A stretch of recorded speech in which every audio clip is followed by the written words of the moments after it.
एक छोटे से गांव में एक बूढ़ी औरत रहती थी जिसका नाम था गोमती। उसका एक बेटा था राघव और बहू थी सीमा। सीमा बहुत ही संस्कारी, मेहनती और शांत स्वभाव की लड़की थी, लेकिन उसकी किस्मत अच्छी नहीं थी। शादी के सिर्फ 2 साल बाद ही उसके पति राघव की एक सड़क दुर्घटना में मौत हो गई। राघव की मौत के बाद घर का माहौल पूरी तरह बदल गया। जो सास पहले सीमा को बेटी कहती थी, वही अब उसे मनहूस कहने लगी। गोमती के मन में बहुत घमंड था। उसे लगता था कि उसके बेटे की मौत का कारण सीमा ही है। सीमा दिन रात घर का सारा काम करती, मगर फिर भी उसे ताने सुनने पड़ते। गोमती अक्सर कहती, तेरे कदम इस घर में पड़े और मेरा बेटा चला गया। तू इस घर के लिए अपशकुन है। सीमा चुपचाप सब सह लेती। उसकी आंखों में दर्द तो बहुत था, लेकिन जवाब देने की आदत नहीं थी। गांव वाले भी सीमा की हालत देखकर दुखी होते, मगर गोमती के डर से कोई कुछ नहीं कहता था। एक दिन बहुत तेज बारिश हो रही थी। आसमान में काले बादल छाए हुए थे। तभी घर के बाहर से एक कमजोर आवाज आई, माता, कुछ खाने को दे दो, भगवान तुम्हारा भला करेगा। दरवाजे पर एक बूढ़ा भिखारी खड़ा था। उसके कपड़े फटे हुए थे, हाथ में कटोरा था और आंखों में भूख साफ दिखाई दे रही थी। सीमा तुरंत रसोई में गई और बची हुई 2 रोटियां लेकर बाहर आने लगी। तभी गोमती ने उसे रोक लिया। रुक जा, हर आने जाने वाले को खाना बांटती रहेगी क्या? सीमा धीरे से बोली, मां जी, बेचारा भूखा है। गोमती गुस्से में बाहर आई और भिखारी पर चिल्लाने लगी, हर दिन भीख मांगने चले आते हो, काम क्यों नहीं करते? भिखारी ने हाथ जोड़कर कहा, माता, कई दिनों से भूखा हूं, थोड़ा खाना मिल जाता तो दुआ देता। गोमती को अपनी दौलत और रुतबे का बहुत घमंड था। उसने तिरस्कार भरी नजर से सीमा की ओर देखा और अचानक हंसते हुए बोली, खाना चाहिए, ले जाओ इसे। उसने सीमा का हाथ पकड़कर भिखारी की तरफ धक्का दे दिया।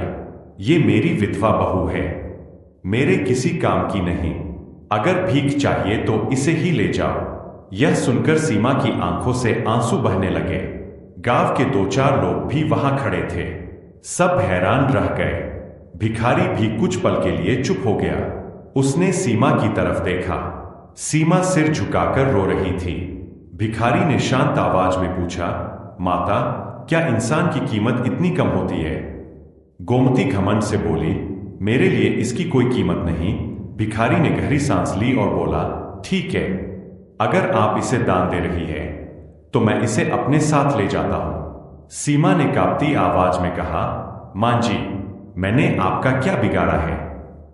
लेकिन गोमती का दिल पत्थर बन चुका था। आज से तेरा इस घर से कोई रिश्ता नहीं। सीमा रोते हुए उस भिखारी के पीछे चल पड़ी। गांव वाले सब देख रहे थे, लेकिन कोई कुछ नहीं बोला। बारिश अब और तेज हो चुकी थी। चलते चलते भिखारी सीमा को गांव से दूर एक पुराने मंदिर के पास ले गया। वहां पहुंचकर उसने कहा, बेटी, डर मत, मैं तुझे बेचने या गलत जगह ले जाने नहीं आया। सीमा हैरानी से उसकी तरफ देखने लगी। तभी भिखारी ने अपने फटे कपड़ों के अंदर से एक साफ कपड़ा निकाला और चेहरे से नकली दाढ़ी हटाई। सीमा दंग रह गई।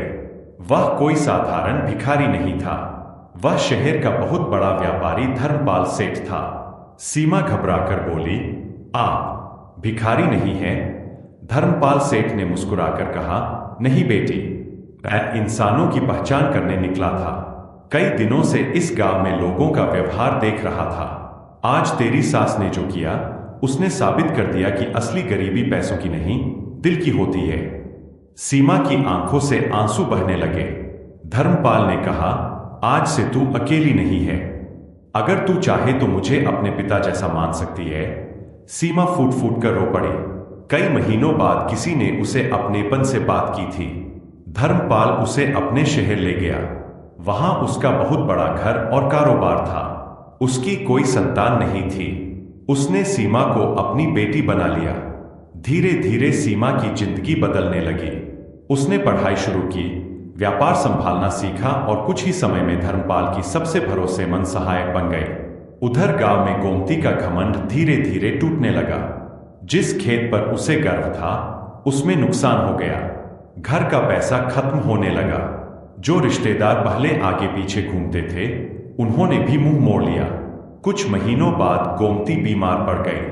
उसकी देखभाल करने वाला कोई नहीं था। एक दिन उसे पता चला कि शहर की बड़ी कंपनी की मालकिन कोई और नहीं, उसकी बहू सीमा है।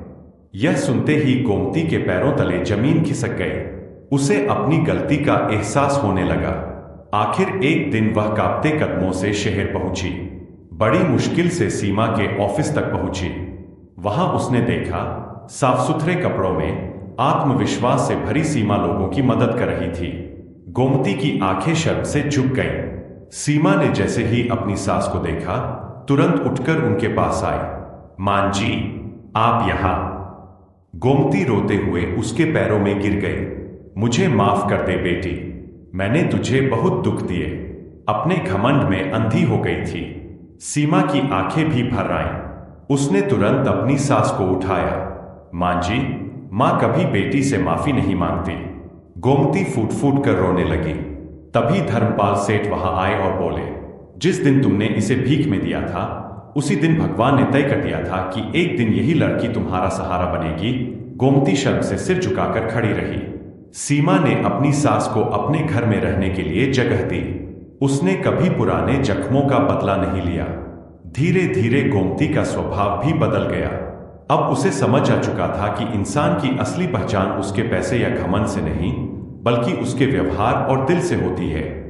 कहानी से सीख, कभी भी किसी इंसान को कमजोर या बोझ समझकर उसका अपमान नहीं करना चाहिए। समय बदलते देर नहीं लगती। घमंड इंसान को अंधा बना देता है, जबकि दया और सम्मान रिश्तों को अमर बना देते हैं।